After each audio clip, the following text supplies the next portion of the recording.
విజయ్ మాల్యా, నీరవ్ మోదీ ఈ పేర్లు వినగానే సుజనా చౌదరి, సీఎం రమేష్ ఎక్సెట్రా గుర్తుకొస్తారు. సమాజంలో పెద్ద మనుషులుగా చలామణి అవుతూ ఉన్న పలువురు టీడీపీ నేతలు బ్యాంకులకు వేల కోట్లు ఎగనామం పెట్టారు. అబ్బే, నేను నిపుణుని చెప్పుకునే చంద్రబాబు ఆ ఆర్థిక నేరగాళ్లకే పార్టీలో, ప్రభుత్వంలో పెద్దపీట వేస్తున్నారు. అలాంటి నేతలు టీడీపీలో కోకొల్లలు, ఎల్లో మాల్యాలు. ఇదే ఇవాల్టి మ్యాగజైన్ స్టోరీ.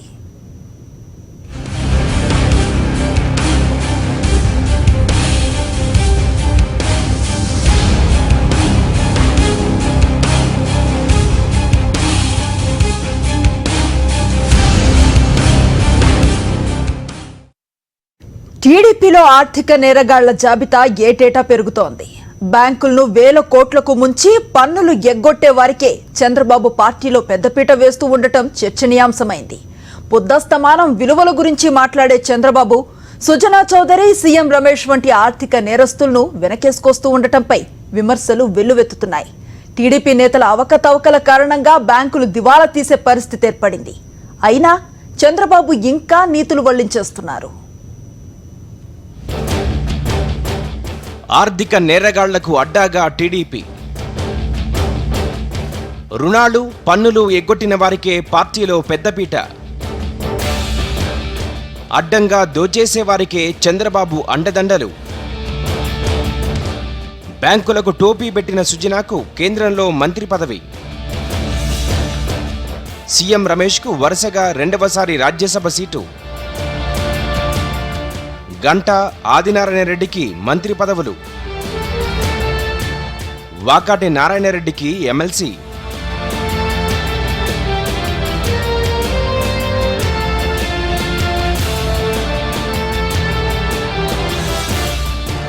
వ్యాపారవేత్తల ముసుగులో బ్యాంకులకు టోపీ పెడుతున్న నేతలకు తెలుగుదేశం పార్టీ అడ్డాగా మారుతోంది. రుణాలు, పన్నులు ఎగ్గొట్టిన వారికే ప్రభుత్వ పదవుల్లో చంద్రబాబు పెద్దపీట వేస్తున్నారు. ప్రజల సొమ్మును అడ్డంగా దోచేసిన వారినే దగ్గరకు తీసుకుంటూ అండగా నిలుస్తూ వచ్చారు. ఈ మధ్యకాలంలో దేశంలో ఏ మోసాన్ని వెలికితీసినా వాటి మూలాలు టీడీపీ దగ్గరకే చేరుతున్నాయి. టీడీపీ కీలక నేత, కేంద్ర మాజీ మంత్రి సుజనా చౌదరి, సీఎం రమేష్, మాజీ ఎంపీ నామా నాగేశ్వరరావు ఆర్థిక మోసాలు ఇప్పుడు దేశవ్యాప్తంగా చర్చనీయాంశమయ్యాయి.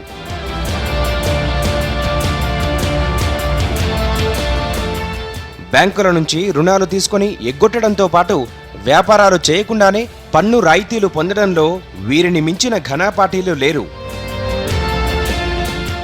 వీరే కాదు, మంత్రులుగా చలామణి అవుతున్న గంటా శ్రీనివాసరావు, ఆదినారాయణ రెడ్డితో పాటు ఎంపీ రాయపాటి సాంబశివరావు, బీద మస్తానరావు, వాకాటి నారాయణరెడ్డి, బొల్లినేని కృష్ణయ్య, వైస్రాయి ప్రభాకర్ రెడ్డి, శేఖర్ రెడ్డి ఇలా పేర్లు చెప్పుకుంటూ పోతే టీడీపీలోని గజదొంగల లిస్టు చాలా పెద్దగానే ఉంది.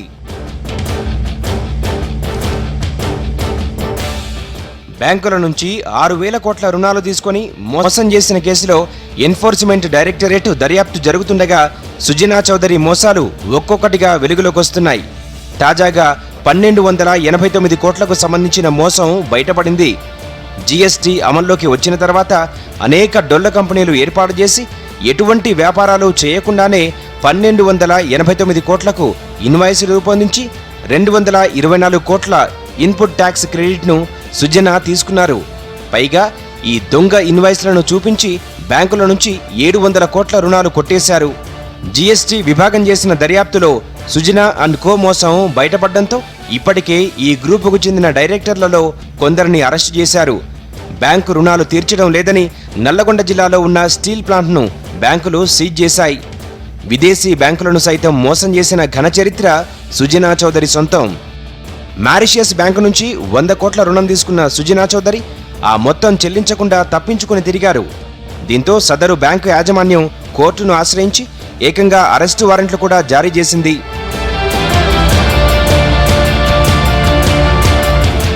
అయినా కూడా చంద్రబాబు పట్టుబట్టి మరీ సుజనా చౌదరికి గతంలో కేంద్ర మంత్రి పదవి ఇప్పించారు. ముఖ్యమంత్రికి అత్యంత సన్నిహితుడు, బినామీగా పేరు పొందిన రాజ్యసభ సభ్యుడు సీఎం రమేష్ అక్రమ లావాదేవీల గుట్టును ఆదాయ పన్ను శాఖ రట్టు చేసింది. సబ్ కాంట్రాక్టర్ల ముసుగులో పనులేమీ చేయకుండానే దాదాపు 800 కోట్ల నిధులను సొంత ఖాతాల్లోకి మళ్లించుకున్నారు. ఆ తర్వాత వాటిని చిరునామాలు లేని కంపెనీల్లోకి మళ్లించి ఆ కంపెనీల నుంచి నగదును వెనక్కి తీసుకోవడం సీఎం రమేష్కు వెన్నతో పెట్టిన విద్య. రమేష్కు చెందిన నిర్మాణ రంగ company Ritvik projects private limited సుమారు 800 కోట్ల నిధులను వివిధ కంపెనీల ద్వారా దారి మళ్లించినట్లు ఐటీ శాఖ అధికారులకు స్పష్టమైన ఆధారాలు లభించాయి. గత 6 ఏళ్లలో ఎడ్కో అనే సబ్ కాంట్రాక్ట్కు 12 కోట్లు చెల్లించినట్లు పుస్తకాల్లో చూపించగా రికార్డుల్లో పేర్కొన్న 4 చిరునామాల్లో కూడా ఈ కంపెనీ ఆనవాళ్లు దొరకలేదు. పైగా రిత్విక్ ప్రాజెక్టులో అకౌంటెంట్గా పనిచేస్తున్న సాయిబాబా వద్ద ఎడ్కో కంపెనీకి చెందిన స్టాంపులు దొరకడంతో గుట్టు రట్టయింది. ఇలా దొంగ వ్యాపారాల ద్వారా సంపాదించిన మొత్తాన్ని టీడీపీకి ఇస్తుండటంతో ఆయన్ని చంద్రబాబు వరుసగా 2వసారి రాజ్యసభకు పంపించారు. మంత్రి గంటా శ్రీనివాసరావుకు సంబంధించిన ప్రత్యూష గ్రూప్ కంపెనీలు వివిధ బ్యాంకులకు వడ్డీతో కలిపి 196.51 కోట్ల మేర బకాయిలు పడ్డాయి. 141 కోట్ల రుణం తీసుకొని ఇప్పటి వరకు ఒక్క వాయిదా కూడా చెల్లించకపోవడంతో ఇండియన్ బ్యాంకు ప్రత్యూష గ్రూపుకు చెందిన ఆస్తుల స్వాధీనానికి రంగంలోకి దిగింది. ఈ రుణానికి గంటా శ్రీనివాసరావు హామీ ఉండడంతో మంత్రికి చెందిన ఆస్తులను స్వాధీనం చేసుకుంటున్నట్లు పత్రికా ప్రకటనలు కూడా జారీ చేసింది. ఇప్పుడు ఈ బకాయిల విలువ 203.62 కోట్లకు చేరింది. దీంతో మంత్రికి చెందిన మరిన్ని ఆస్తులను స్వాధీనం చేసుకునేందుకు బ్యాంకులు రంగంలోకి దిగాయి. ఇక టీడీపీ ఎంపీ రాయపాటి సాంబశివరావుకు చెందిన ట్రాన్స్ట్రాయ్ కంపెనీ ఏకంగా వివిధ బ్యాంకుల నుంచి 4,300 కోట్ల రుణాలు తీసుకొని వాటిని తిరిగి చెల్లించలేదు. దీంతో కెనరా బ్యాంకు 735 కోట్ల రుణానికి సంబంధించి పిటిషన్ దాఖలు చేసింది. ఆంధ్ర బ్యాంకు ఉద్యోగులైతే తామిచ్చిన 434 కోట్ల రుణం తిరిగి చెల్లించాలంటూ రాయపాటి ఇంటి ముందు ఏకంగా ధర్నాలు చేశారు. ప్రతిష్టాత్మక పోలవరం ప్రాజెక్టును నిర్మించే సత్తా రాయపాటికి చెందిన ట్రాన్స్ట్రాయ్కి లేదని ఎన్ని విమర్శలు వచ్చినా చంద్రబాబు ఆ కంపెనీకి అండగా నిలబడ్డారు. చంద్రబాబు అధికారంలోకి వచ్చిన తర్వాత జరిగిన ప్రముఖ ఆర్థిక మోసాల్లో కేశవరెడ్డి స్కూల్ డిపాజిట్ల స్కీమ్ ఒకటి. పాఠశాల విద్యార్థుల తల్లిదండ్రుల నుంచి డిపాజిట్ల రూపంలో 700 కోట్లకు పైగా నగదు సేకరించి కేశవరెడ్డి నాగిరెడ్డి బోర్డు దిప్పేశాడు. ఈ కేసును బూచిగా చూపించి కేశవరెడ్డి వియ్యంకుడైన ఆదినారాయణ రెడ్డిని పార్టీలోకి చేర్చుకొని మంత్రినే చేశారు. దీంతో ఈ కేసు వెలుగులోకొచ్చి 4 ఏళ్లవుతున్నా డిపాజిట్దారులకు ఇప్పటికీ ఒక్క పైసా రాలేదు. లక్షల రూపాయలు డిపాజిట్గా చెల్లించినా తిరిగి రాకపోవడంతో విద్యార్థుల తల్లిదండ్రులు దిక్కుతోచని స్థితిలోకి వెళ్లిపోయారు. అయినా ప్రభుత్వానికి చీమ కుట్టినట్టు కూడా లేదు. పైగా మంత్రి ఆదినారాయణ రెడ్డినే చంద్రబాబు వెనకేసుకురావడంపై విమర్శలు వ్యక్తమవుతున్నాయి. టీడీపీ వ్యవస్థాపక అధ్యక్షుడు ఎన్టీ రామారావు వెన్నుపోటుకు ప్రత్యక్ష సాక్షిగా నిలిచిన వైస్రాయ్ ప్రభాకర్ రెడ్డి కూడా పెద్ద ఎత్తున బ్యాంకులకు కుచ్చుటోపి పెట్టాడు. దీంతో ఆయన ఆస్తుల స్వాధీనానికి బ్యాంకులు నోటీసులు జారీ చేశాయి. 310 కోట్ల రుణం చెల్లించకపోవడంతో పంజాబ్ నేషనల్ బ్యాంకు బెంగళూరులోని ఆస్తుల స్వాధీనానికి నోటీసులు జారీ చేసింది. పొట్టి శ్రీరాములు నెల్లూరు జిల్లాకు చెందిన ఎమ్మెల్సీ వాకాటి నారాయణరెడ్డికి చెందిన విఎన్ఆర్ ఇన్ఫ్రా, పవర్టెక్, లాజిస్టిక్స్ కంపెనీలు వివిధ బ్యాంకుల నుంచి 529.34 కోట్ల రుణాలు తీసుకొని తిరిగి చెల్లించలేదు. దీంతో ఈ రుణాలకు హామీగా ఉన్న వాకాటి నారాయణరెడ్డికి చెందిన స్థిరాస్తులను స్వాధీనం చేసుకుంటున్నట్లు బ్యాంకులు ప్రకటించాయి. దీనిపై డెట్ రికవరీ ట్రిబ్యునల్ ఈ ఆస్తులు అమ్మి రుణం తీర్చడానికి ఏమైనా అభ్యంతరాలు ఉంటే చెప్పాలంటూ తాజాగా నోటీసులు జారీ చేసింది. మరోవైపు తప్పుడు పత్రాలిచ్చి రుణం తీసుకున్నారంటూ బ్యాంకులు సిబిఐని ఆశ్రయించాయి. దీంతో కేసు నమోదు చేసిన సిబిఐ వాకాటి ఇంటిపై దాడులు కూడా నిర్వహించింది. బ్యాంకులను వేల కోట్లకు ముంచి బోర్డులు దిప్పేసి మోసం చేసిన ఘనులు టీడీపీలో చాలా మంది ఉన్నారు. శేఖర్ రెడ్డి, బీద మస్తాన్ రావు, బొల్లినేని కృష్ణయ్య వంటి వారితో పాటు టీడీపీకి పరోక్షంగా మద్దతిస్తున్న కంపెనీలు కూడా వందలాది కోట్ల మేర రుణాలెగ్గొట్టాయి. వీటిలో B Seenaiah company, Soma constructions, MIC electronics, Bartronics, Nandi group, progressive construction, Velagapudi steels వగైరా ఉన్నాయి. టీడీపీలో నిన్న మొన్నటి వరకు కీలక నేతగా ఉన్న నామా నాగేశ్వరరావుది కూడా దొంగ చరిత్రే. మధుకాన్ ప్రాజెక్ట్స్ చేపట్టిన NH-33 ప్రాజెక్టులో 264.1 కోట్లను పక్కకు తరలించడం ద్వారా సిబిఐకి అడ్డంగా దొరికిపోయారు. 1655 కోట్ల విలువైన రాంచీ జంషెడ్పూర్ జాతీయ రహదారికి చెందిన ప్రాజెక్టులో బ్యాంకుల నుంచి మోసపూరితంగా 1029.39 కోట్ల రుణాలు తీసుకున్నాడు. అందులోంచి 264.1 కోట్లను దారి మళ్లించినట్లు సీరియస్ ఫ్రాడ్ ఇన్వెస్టిగేషన్ ఆఫీస్ గుర్తించింది. దీంతో సిబిఐ రంగంలోకి దిగి కంపెనీకి చెందిన 3 డైరెక్టర్లపై కేసులు నమోదు చేయడమే కాకుండా బ్యాంకు రుణాలకు గ్యారంటీగా పెట్టిన 73.95 కోట్ల ఆస్తులను స్వాధీనం చేసుకుంది. మధుకాన్ మోసాలను ముందే గుర్తించిన ప్రపంచ బ్యాంకు తన ప్రాజెక్టుల నుంచి ఈ సంస్థను నిషేధిస్తూ గత ఏడాదే నిర్ణయం తీసుకుంది. తాను నిప్పు అని చెప్పుకునే చంద్రబాబు బ్యాంకులను వేల కోట్లకు ముంచిన నేతల జోలికి మాత్రం వెళ్లడం లేదు. గురువింద తన నలుపును ఎరగనట్లు చంద్రబాబుకు తన పార్టీ నేతల అవినీతి, అక్రమాలు, మోసాలు కనిపించడం లేదు. ఎన్నికల వేళ ఇతరులపై అడ్డగోలు ఆరోపణలు చేస్తూ జేబు మీడియా ద్వారా ప్రజలను మభ్యపెట్టే ప్రయత్నం చేస్తున్నారు. టీడీపీ నేతలు బ్యాంకులనే కాదు ప్రభుత్వ ఖజానాకు భారీగా గండికొట్టారు. ప్రాజెక్టుల అంచనా వ్యయం ఇబ్బడి ముబ్బడిగా పెంచి కమిషన్లు దండుకొని వేల రూపాయల ప్రజాధనాన్ని కొట్టేశారనే ఆరోపణలు ఉన్నాయి. 5 నెలల్లో 531% పెరిగిన చంద్రబాబు ఆస్తులు. వివరాలు బ్రేక్ తర్వాత చూద్దాం.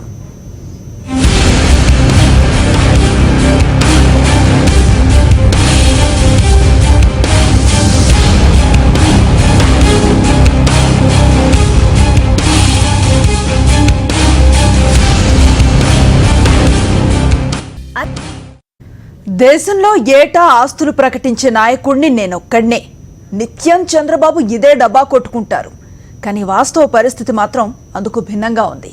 గత నవంబర్లో ప్రకటించిన ఆస్తులకు ఇప్పుడు అఫిడవిట్లో చూపిన ఆస్తులకు పొంతన లేకుండా పోయింది.